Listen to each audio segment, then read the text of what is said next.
학교폭력 전학처분 8호 조치 행정심판 쟁점 심층 분석. 전학처분의 법적 근거와 적법성 요건. 법적 근거. 학교폭력 예방 및 대책에 관한 법률 제17조 제1항 제8호에 따른 전학조치는 퇴학 다음으로 강력한 징계처분입니다. 초등학생과 중학생에게는 의무교육 관계상 사실상 가장 중한 처분에 해당합니다. 처분 요건의 적정성. 전학처분이 적법하려면 다음 요건을 충족해야 합니다. 피해 학생 보호와 학교 질서 유지의 목적 정당성. 단순히 피해 학생 측의 요구만으로는 전학처분의 근거가 될 수 없으며 객관적으로 피해 학생 보호 필요성이 인정되어야 합니다. 가해 행위의 심각성 입증, 폭행, 협박, 따돌림 등의 구체적 사실관계가 객관적 증거로 뒷받침되어야 하며 피해자 진술만으로는 부족합니다. 지속성과 고의성, 일회성 사건인지 지속적 괴롭힘인지 우발적인지 계획적인지에 따라 처분 수위가 달라집니다. 절차적 적법성 위반 쟁점. 소명 기회 보장. 대법원 판례에 따르면 가해 학생과 보호자에게 충분한 소명 기회가 보장되어야 합니다. 창원지방법원 2019년 3월 13일 선고 사건에서는 학부모 전체 회의에서 적법하게 선출된 학부모 대표가 아닌 자로 구성된 자치위원회의 의결을 무효로 판단했습니다. 학교폭력대책자치위원회 구성의 적법성. 위원회 구성이 법령에 맞지 않을 경우 전체 절차가 무효가 됩니다. 학부모위원 선출 과정에서 사전 안내 부족, 민주적 의사개진 기회 미제공 등이 문제가 됩니다. 조사 과정의 공정성. 편향적 조사, 은폐 시도, 가해 피해 간 불균형 조사는 절차적 하자의 근거가 됩니다. CCTV 확인, 목격자 진술 수집, 물리적 증거 검토 등이 충분히 이루어져야 합니다. 비례원칙 위반 쟁점. 최소 침해 원칙.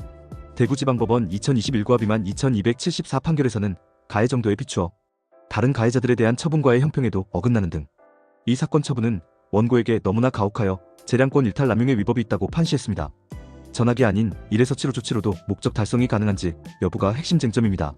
1호 서면 사과, 2호 접촉 보복행위 금지, 3호 교내 봉사, 4호 사회 봉사, 5호 특별교육 이수 또는 심리치료, 6호 출석 정지, 7호 학급 교체, 개별 사정 고려, 학생의 연령, 학업 기록, 생활태도, 반성 정도, 재발 가능성 등을 종합적으로 고려했는지 여부가 중요합니다. 창원지방법원 사례에서는 인격적으로 성숙해가는 과정에 있는 학생임을 감안하여 최대한 교육적인 방법으로 선도할 책무를 강조했습니다. 사실관계 인정의 문제점. 증거능력과 신빙성. 중앙행정심판위원회에서 전학처분이 취소된 사례에서는 다음과 같은 증거 문제가 지적되었습니다. 목격자 진술의 일관성 부족, CCTV 영상 등 객관적 증거 부족, 피해자 진술의 과장 또는 왜곡 가능성, 진료 기록과 실제 상황의 불일치, 정당방위 성립 여부. 가해 학생이 먼저 폭력을 당한 후 방어한 경우 정당방위가 성립할 수 있습니다. 인천광역시교육청 행정심판위원회에서는 정당방위 성립을 인정하여 서면사과 처분을 취소한 사례가 있습니다. 전학처분의 회복 불가능한 불이익. 학적관리상 문제점. 2024년 개정에 따라 모든 학교폭력 처분이 학교폭력 조치 상황란에 기재되며 8호 처분은 졸업일로부터 4년 후까지 보존됩니다. 이는 다음과 같은 영향을 미칩니다. 대학 입시에서의 불리함, 취업 시 신원조회 문제, 전학교에서의 적응 문제, 심리적 충격과 학습권 침해, 삭제 요건의 까다로움. 처분 기록 삭제를 위해서는 피해 학생의 동의, 가해 학생의 불복 소송 진행 상황 확인, 진정한 사과 여부 고려.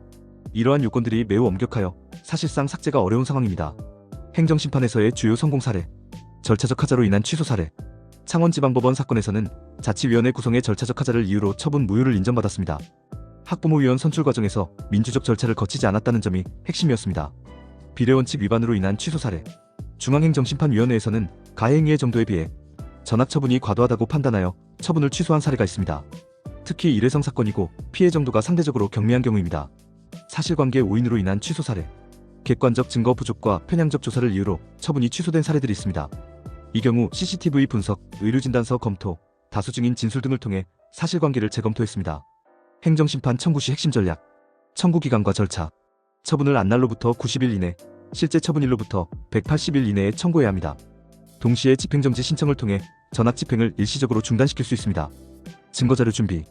학폭위 의결서 및 처분 통지서, CCTV 영상 및 캡처본, 목격자 진술서, 의료진단서 및 치료기록, 학교생활기록부, 반성문 및 화해 노력 증빙자료, 법리적 주장 포인트, 절차적 위법성, 소명기회 미보장, 위원회 구성하자, 편향적 조사, 실체적 위법성, 사실관계 오인, 비례원칙 위반, 재량권 일탈 남용, 형평성 원칙, 유사 사례와의 비교, 다른 가해 학생과의 처분 차이. 전학처분은 학생의 교육받을 권리와 직결되는 중대한 처분이므로 법적 요건을 엄격히 검토하고 절차적 실체적 하자를 체계적으로 다투는 것이 중요합니다.